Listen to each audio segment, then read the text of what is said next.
नमस्कार दोस्तों।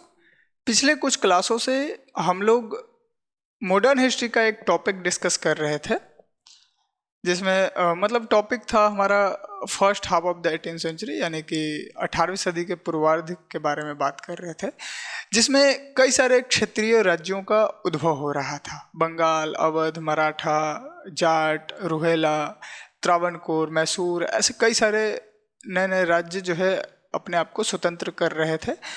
उसमें कुछ राज्य थे जो मुगल साम्राज्य के अधीन ही काम कर रहे थे। जब देखा कि कमज़ोर हो गया है मुगल साम्राज्य तो अपने आप को स्वतंत्र घोषित कर लिए।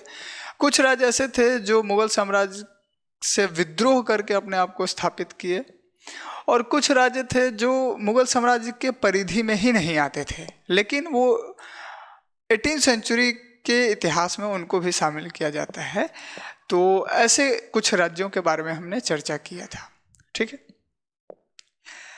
आज का जो हमारा क्लास रहेगा उसमें हम बताएंगे कि 18वीं सदी के पूर्वार्ध का मूल्यांकन किस तरीके से किया जा सकता है।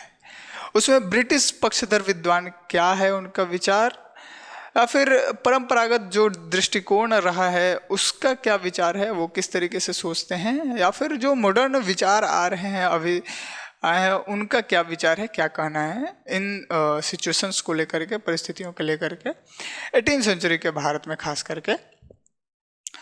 तो इसका मूल्यांकन देखते हैं आज, और सामाजिक सांस्कृतिक स्थिति क्या रहा है उस टाइम में भारत का, उसके बारे में थोड़ा बहुत समझेंगे। तो शुरू करते हैं आज का क्लास। देखिए, 18वीं सदी का भारत, ठीक है, इसका मूल्यांकन करते हैं। तो इसमें मूल्यांकन करने के लिए 3 विचार यहाँ पर दिए जाते हैं इतिहास के हिसाब से, यानी इतिहासकार के हिसाब से, हिस्टोरियन के हिसाब से। तो पहला विचार है ब्रिटिश पक्षधर विद्वानों का, यानी जो इतिहासकार ब्रिटिश का पक्ष लेते हैं वैसे विद्वान। और दूसरा विचार है, हालांकि वो भारतीय लेखन परंपरा का ही हिस्सा रहा है, लेकिन वो परंपरागत विचार है, ठीक है, जो पीढ़ियों से चला हुआ आता रहा है उस तरीके से। और एक तीसरा विचार जो भारतीय लेखन परंपरा का ही हिस्सा है, लेकिन मॉडर्न विचार आया है, अद्यतन विचार आया है, उसके बारे में जांच करें। तो देखिए, ब्रिटिश पक्षधर विद्वान क्या बोलते हैं। वो बोलते हैं कि 18th सेंचुरी के पूर्वार्ध का काल जो है वो अंधकार का युग है, ठीक है, डार्क एज बोलते हैं। क्यों बोलते हैं? क्योंकि वो कहते हैं कि देखो, एक तो मुगल साम्राज्य जो एक भारत में पूरा डायनेमिक बड़ा सा साम्राज्य है वो टूट गया है, यानी राजनीतिक का विघटन हो गया है, ठीक है, ठीक। और दूसरी तरह राजनीतिक विघटन ही नहीं, हम इसको अराजकता का काल कहेंगे, क्योंकि मराठे जैसे उपद्रवी शक्ति जो है वो भारत में लूटपाट मचा रहे हैं। तो अंग्रेजों का कहना यह है कि भारत का पूरा प्रशासनिक ढांचा टूट चुका है, अराजकता जैसा स्थिति बना हुआ है। क्यों? क्योंकि जो भी राजा का नियम है, जो भी पॉलिसी है, उसको कोई मान नहीं रहा है। सब अपने आप को स्वतंत्र घोषित कर रहे हैं, सब राजा के उत्तरदायित्व से हट रहे हैं, मतलब राजा के प्रति उनका क्या कर्तव्य है उससे भाग रहे हैं। तो यहाँ एक बड़ा साम्राज्य टूट रहा है और उसका फायदा यहाँ के क्षेत्रीय राजाओं ने उठाया है, क्षेत्रीय शासक बन बैठे हैं। तो भारत का स्थिति अभी ऐसा है कि वो अंधकार में जा रहा है, डूब रहा है, और अराजकता तो है ही, साथ ही आर्थिक अवनति भी हो रहा है, ठीक है। तो हम ये कहते हैं, देखिए, ब्रिटिश पक्षधर विद्वान ये बोल, यहाँ के इतिहासकारों का मानना आया है, या हम लोगों को क्या कहना चाहिए इस बात को लेकर के, कि ब्रिटिश पक्षधर जो विद्वान हैं वो तो 18th सेंचुरी के पूर्वार्ध के भारत को अंधकार युग बोलेंगे ही, क्योंकि बोलेंगे तभी तो वो बाद में बोलेंगे कि स्थिति इतना खराब था भारत का, और जब हमने आया तब हमने भारत का ग्रोथ किया, भारत का आधुनिकीकरण किया, भारत को मॉडर्नाइज किया। भारत का आर्थिक स्थिति सुधारा, भारत का प्रशासनिक ढांचा सुधारा, एक पूरा भारत में बड़ा सा साम्राज्य मतलब केंद्रीकृत व्यवस्था बनाया, सेंट्रलाइज्ड गवर्नमेंट बनाया, तब जाकर के भारत का उन्नति हुआ, भारत का ग्रोथ हुआ। यानी ये अपनी उपलब्धियों को बढ़ा चढ़ाकर तभी दिखाएंगे जब ये बताएंगे कि मेरे आने से पहले भारत में अंधकार था, अवनति था, भारत डूब रहा था, हमने उसको संवारा है, हमने उसको उठाया है। यानी भारत एक बड़ा सा नाव है जो पानी में डूब रहा है और हमने उस नाव को ठीक करके फिर से चलने लायक बनाया है। तो ये कैसे बोलेंगे? जब पहले के टाइम को ये अंधकार युग बताएंगे तभी तो बोलेंगे ना। समझ में आया ब्रिटिश पक्षधर विद्वान क्या बोल रहे हैं? अब दूसरा विचार पर आते हैं जो भारतीय लेखन परंपरा का है हिस्सा है, लेकिन परंपरागत दृष्टिकोण है। ये क्या बोलता है? ये बोलता है कि भारत तो राजनीतिक विघटन हो ही रहा है। भारत में भारत का राजनीतिक विघटन, पतन और संकट का काल है। इस समय 18वीं सेंचुरी की बात हो रहा है, पतन और संकट का काल, डिक्लाइन हो रहा है, क्राइसिस का काल है। आर्थिक स्थिति चरमरा गया है, पूरा खराब हो चुका है। भारत का सुरक्षा टूट चुका है, क्योंकि एक बड़ा साम्राज्य जब टूट गया तो अब भारत पर कोई भी अटैक कर सकता है। आप देखिएगा नादिर शाह का अटैक, अहमद शाह अब्दाली का अटैक, तो ये तो एग्जाम्पल दिए ही है, ये तो बता ही रहे कि भारत का विघटन हुआ है। ठीक है, टूट गया, लेकिन अब इनका कहना यह है कि जब भारत का पूरा सुरक्षा व्यवस्था टूट गया, भारत व्यापारिक रूप से, आर्थिक रूप से, राजनीतिक रूप से कमजोर हो चुका है और जो क्षेत्रीय राज्य अपने आप को स्थापित किए हैं वो आपस में भी वैमनस्य का भाव रखे हुए हैं, आपस में भी लड़ झगड़ रहे हैं, जिसका फायदा ब्रिटिश गवर्नमेंट ने उठाया। ब्रिटिश कंपनी था उस तरह के, उस टाइम में ईस्ट इंडिया कंपनी ने उठाया है, बाद में गवर्नमेंट का काम आया। तो आप समझ सकते हैं, और जिसकी वजह से ब्रिटिश जो एक व्यापारिक कंपनी था भारत में, वो फिर राजनीतिक शक्ति बन के उभरा है, क्योंकि भारत में मुगल साम्राज्य का विघटन हो चुका है। समझ में आ रहा बात? तो ये परंपरागत दृष्टिकोण है। अब जो नया विचार आया है कुछ दशक पहले, वो क्या बोलते हैं? तो इस विचार को समझने के लिए हमें कुछ पॉइंट्स में बात करना पड़ेगा। जैसे वो कहता है कि ठीक है, हम राजनीतिक विघटन मानते हैं, लेकिन इसे पतन का काल या संकट का काल कहना उचित नहीं होगा, हम इसे नई संभावनाओं से युक्त काल ही मानेंगे। समझ आ रहा बात? अब आप इस पूरे टॉपिक को देख सकते हैं। देखिए, 18वीं सदी के काल के पूर्वार्ध का मूल्यांकन कर रहे, तो यहाँ ब्रिटिश पक्षधर विद्वान क्या बोल रहे? अंधकार का युग है, सिर्फ राजनीतिक विघटन नहीं, राजनीतिक अराजकता है। परंपरागत दृष्टिकोण कहता है साम्राज्य के विघटन को पतन और संकट का काल मानना जाना चाहिए, क्योंकि इसी की वजह से ब्रिटिश कंपनी राजनीतिक शक्ति में बदल जाता है। और अद्यतन विचार बोलता है कि पतन और अवनति का काल नहीं, नई संभावनाओं से युक्त काल मानेंगे। कैसे मानेंगे? कुछ पॉइंट्स के हिसाब से समझते हैं हम लोग। ठीक है, देखिए, सबसे पहला पॉइंट, वृहत साम्राज्य नहीं, बहुराज्यीय व्यवस्था चाहिए।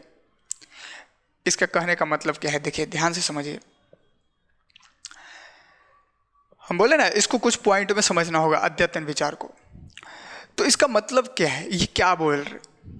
ये बोल रहे कि आप इतिहास उठा करके देखो, जब भी भारत में बहुराज्य व्यवस्था कायम हुआ है, बहुत सारे राज्य भारत में विकसित हुए हैं, तब भारत का ग्रोथ हुआ है, समृद्धि आया है भारत में। आप महाजनपद का काल को उठा कर देखो, छोटे छोटे कई सारे राज्य, कई सारे 16 महाजनपद डेवलप हुए, आपस में प्रतिस्पर्धा हुआ, जिसका परिणाम भारत समृद्धि की ओर बढ़ा, भारत का ग्रोथ हुआ, भारत का विकास हुआ। जब मौर्य काल आया तो वो भी ज्यादा दिन तक नहीं चल पाया।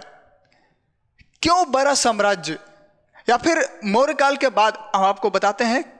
मौर्य काल के बाद जब आप देखिएगा कि बहुराज्य व्यवस्था फिर से कायम होता है मौर्योत्तर काल में, फिर से भारत जो है ग्रोथ करता है। गुप्त साम्राज्य आता है। गुप्त के बाद आप देखिएगा कि भारत में मंदिरों का विकास, धार्मिक व्यवस्थाओं का विकास, स्थापत्य कलाओं का विकास, यानी संगीत कला का विकास, भक्ति का विकास हुआ है। यानी क्षेत्रीय राज्यों के कारण भारत में समृद्धि आ रहा है। गुप्त साम्राज्य के काल, मध्य काल में देखिएगा, प्राचीन काल में 16 महाजनपद आप देखिए, मगध देखिए।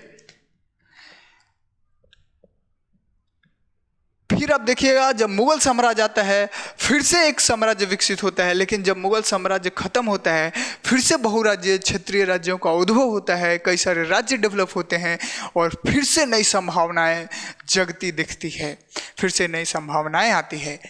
लेकिन चलो ये बात तो आपका कहना सही है। देखिए एक्चुअल में एक साम्राज्य होता है, पूरे एरिया पर कंट्रोल करता है, तो वो अपना ही विचार, अपने ही हिसाब से पूरे साम्राज्य को, पूरे एरिया को डेवलप करना चाहता है अपने हिसाब से, जो कि ये सही नहीं है। क्योंकि भारत का प्रकृति है भौगोलिक और सांस्कृतिक विविधता। अब भारत में इतने ज़्यादा डाइवर्सिटी हैं। आप देखिए भारत में लगभग सारा जलवायु मौजूद है। ठंडा का इलाका, गर्म का इलाका, हवाएं तेज, गर्म हवाएं, शीतल हवाएं, हर तरह का इलाका है भारत में। समुद्र में रहना है आप उधर जाइए, समुद्री तट को देखिए। ठंडा बर्फीला इलाका में जाना है ऊपर जाइए, और ऊपर चले जाइए नॉर्थ की तरफ। आपको गर्मी के इलाके में जाना है साउथ की तरफ जाइए। आपको सारा चीज़ का मिक्सअप चाहिए, बीच में आइए। मतलब भारत में भौगोलिक स्थिति आप देख सकते हैं कितना ज़्यादा विविधता है भौगोलिक रूप से। और सांस्कृतिक रूप से आप देखिए तो लोगों का खान पान अलग है, भाषा अलग है। भारत में इतने सारे भाषाएं हैं, भारत में खान पान में इतना सारा डाइवर्सिटी है, कपड़ा पहनने में डाइवर्सिटी, लोगों के रहन सहन, बोलचाल, हर चीज़ में आपको विविधता नजर आएगा। तो जब भारत में भौगोलिक और सांस्कृतिक रूप से इतना डाइवर्सिटी है, इतना विविधता है, तो कोई एक साम्राज्य रह करके भारत का ग्रोथ कैसे कर सकता है? भारत में क्षेत्रीय राज्य होंगे, बहुराज्य होंगे, तभी भारत का ग्रोथ होगा। ये इतिहास हमें सिखा रहा है। अभी जो स्थिति आप देख रहे हैं, अभी क्या है स्थिति? कई सारे राज्य हैं और फिर सभी राज्य अपने अपने राज्य का ग्रोथ करेंगे तो भारत का ग्रोथ हो जाएगा। समझ में आ रहा बात? तो ये स्थिति है। दूसरा पॉइंट यदि आप देखिएगा तो क्षेत्रीय राज्य, चलिए एक चीज और समझाते हैं आपको। परंपरागत दृष्टिकोण या फिर जो ब्रिटिश विद्वान है ये बोल रहे हैं कि राजनीतिक विघटन हुआ है, मुगल साम्राज्य टूट गया है, मुगल साम्राज्य का विघटन हुआ। ठीक है, हम मानते हैं राजनीतिक विघटन हुआ है, ठीक। लेकिन उस विघटन की वजह से हम उसको पतन या संकट का काल तो नहीं बोलेंगे। क्यों? देखिए, जो भी क्षेत्रीय राज्य उद्भव हुए हैं वो अपने स्तर पर अपने राज्य को ग्रोथ कर रहे हैं। आप देखिए बंगाल के मुर्शिद कुली खां को, आप देखिए अवध के सादत खां को, आप देखिए त्रावणकोर के मार्तंड वर्मा को, आप देखिए मैसूर के हैदर अली टिप्पू सुल्तान को, आप देखिए हैदराबाद के निजाम को। ये सब क्या कर रहे हैं? अपने राज्य का विस्तार कर रहे हैं, अपने राज्य को डेवलप कर रहे हैं, राजस्व व्यवस्था में सुधार कर रहे हैं, प्रशासनिक ढांचा व्यवस्थित कर रहे हैं। आप देखिएगा कि ये जो क्षेत्रीय राज्य हैं, जमींदारों को, जो जमींदार मतलब अत्याचार करते थे प्रजा पर, उनको हटा करके नए तरीके से राजस्व व्यवस्था कायम कर रहे हैं, कानूनी व्यवस्था सुगम बनाने की कोशिश कर रहे हैं, संगठित कर रहे हैं, अपना आर्थिक विकास करने की कोशिश कर रहे हैं। तो आप कैसे कह सकते हैं कि यह पतन और संकट का काल है?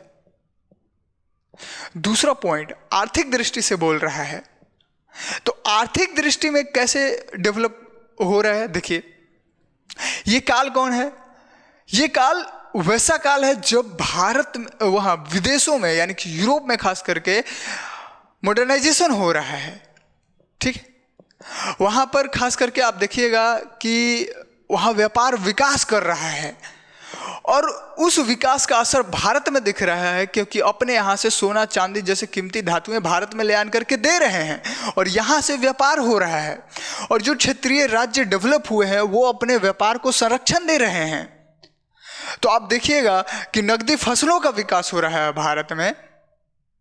आप देखिएगा कि आगे चल करके आलू, लाल मिर्च, ये सब बागवानी फसलें और विभिन्न प्रकार की और भी फसलें जो नकदी फसलें हैं उनका विकास हो रहा है भारत में। आप देखिएगा तंबाकू, मक्का, ये सब फसलों का विकास हो रहा है। तो आप कैसे कह सकते हैं कि कृषि और आर्थिक रूप से कमजोर हो रहा है भारत? ये तो और संभावनाएं आ रही है, नई नई संभावनाएं आ रही हैं। तो दूसरा पॉइंट भी क्लियर हो, खारिज हो गया इनका। तीसरा पॉइंट आप देखिएगा, तो यदि हम बात करें इस चीज का कि भारत में जो स्थापत्य कला है, जो मुगल के काल में जो कलाएं थी, जो साहित्य था, उनका भी संरक्षण हो रहा है। देखो, जो मुगल अपने स्तर पर, बड़े साम्राज्य के स्तर पर इन सब कलाओं का, इन सब आर्ट और साहित्य का संरक्षण देते थे अपने हिसाब से, अब क्षेत्रीय राज्य अपने हिसाब से संरक्षण दे रहे हैं और अपना साहित्य डेवलप कर रहे हैं, अपना कला डेवलप कर रहे हैं। हर राज्य एक दूसरे से प्रतिस्पर्धा कर रहा है और डेवलपमेंट हो रहा है। और जो क्षेत्रीय राज्य जो डेवलप हुए हैं वो अपनी प्रजा के साथ धार्मिक सद्भाव की नीति को अपना रहे हैं। तो आप कैसे कह सकते हैं कि ये सब संकट और पतन का काल है, अवनति का काल है? नहीं कह सकते हैं। ये नई संभावना से युक्त काल ही माना जाएगा, ये अद्यतन विचार कहता है, ठीक है। ये सारा विचार यहाँ पर लिखा हुआ है, आप देख सकते हैं। पहला, दूसरा, तीसरा, चौथा, 4 पॉइंट में पूरे चीज को कंप्लीट किया गया है। तो ये सब चीजें आप समझ सकते हैं। ये देखिए, 18वीं सदी के पूर्वार्ध का मूल्यांकन समझने के लिए 3 विचार हम लोगों को बेहद जरूरी था कि ब्रिटिश पक्षधर क्या बोल रहे हैं, परंपरागत दृष्टिकोण क्या बोल रहे हैं, अद्यतन विचार क्या बोल रहे हैं। ये तीनों विचार आपको पता है तो आप कहीं से भी निकल सकते हैं। कोई कुछ भी बोले आपको, अगर मान लेते हैं आप किसी एग्जाम की तैयारी कर रहे हो, तो एग्जाम में यदि क्वेश्चन आ रहा है कि हमको विघटन का काल साबित करके दिखाओ, तो ये दृष्टिकोण दिखाएंगे। हमको अंधकार युग साबित करके दिखाओ, ये पॉइंट देंगे।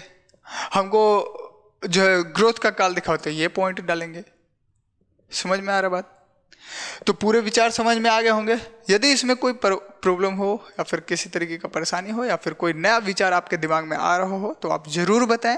उम्मीद करते हैं आप यदि सीक्वेंस में पूरा वीडियो देखे होंगे तो आपके पास नया विचार जरूर आएगा, कुछ ना कुछ तो सोचेंगे ही आप, ये तो हो ही सकता है।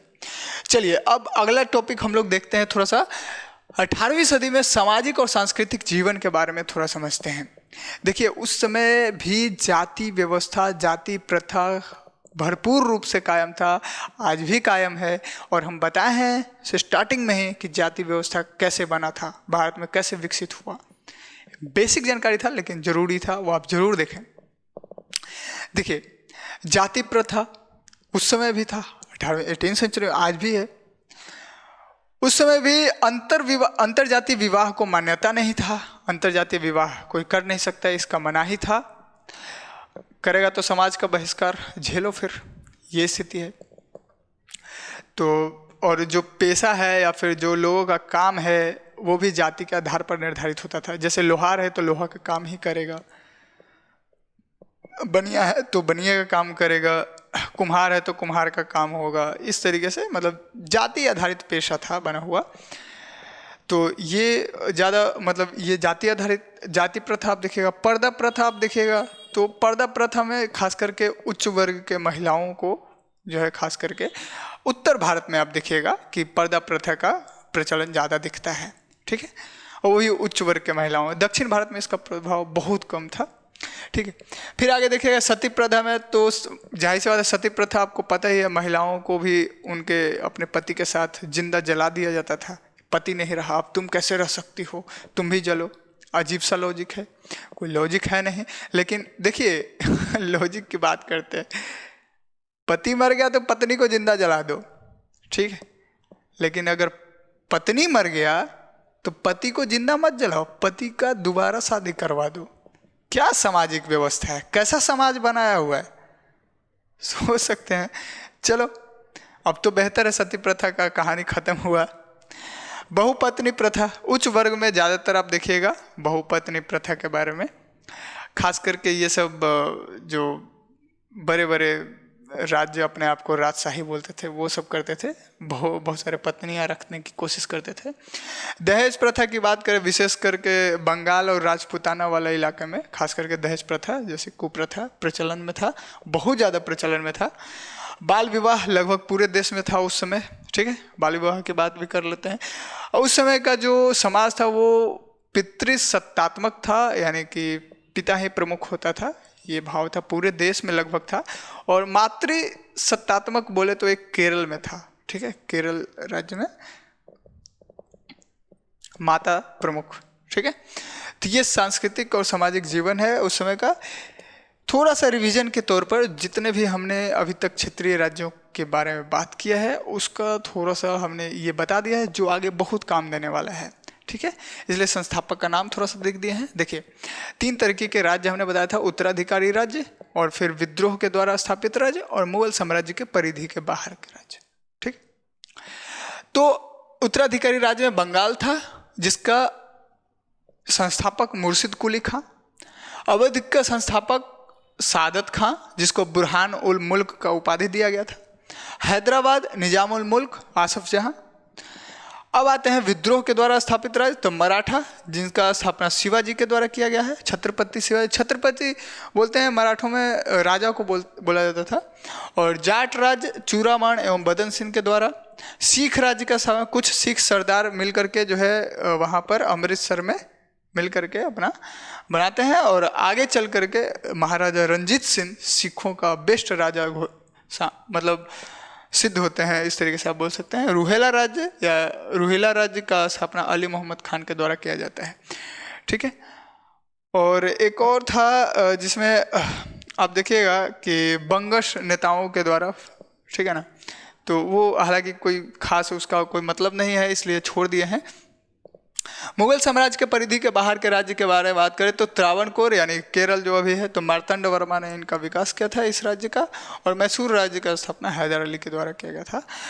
तो मतलब स्वतंत्र के थे, वैसे तो मैसूर पहले से था ही, इसको हम बोल सकते हैं कि विजयनगर साम्राज्य का उत्तराधिकारी राज्य है ये। तो ये पूरा डिस्कशन था, ये पूरा कंप्लीट हो चुका है ये टॉपिक। मॉडर्न हिस्ट्री का टॉपिक हमने बनाया था 18th सेंचुरी का आधा इधर और फिर 18th सेंचुरी का आधा उधर। तो अब second half of the 18th century में अब हम आने वाले हैं अगले बार से। तो first half of the 18th century complete हो चुका है। अगर आप पहला या दूसरा वीडियो आप देखिएगा जब हम ये टॉपिक का नाम डिस्कशन कर रहे थे, लिखे थे, तो उस समय से आपको पता चल जाएगा कि अभी क्या चल रहा है, ठीक है। तो उम्मीद करते हैं आपको सारा क्लास समझ में आया होगा, बेहतर लगा होगा। किसी तरीके का परेशानी हो, कुछ दिक्कत हो तो आप ज़रूर हमें बताएं, ठीक है, उसमें सुधार किया जाएगा, ठीक है। मिलते हैं फिर अगली क्लास में।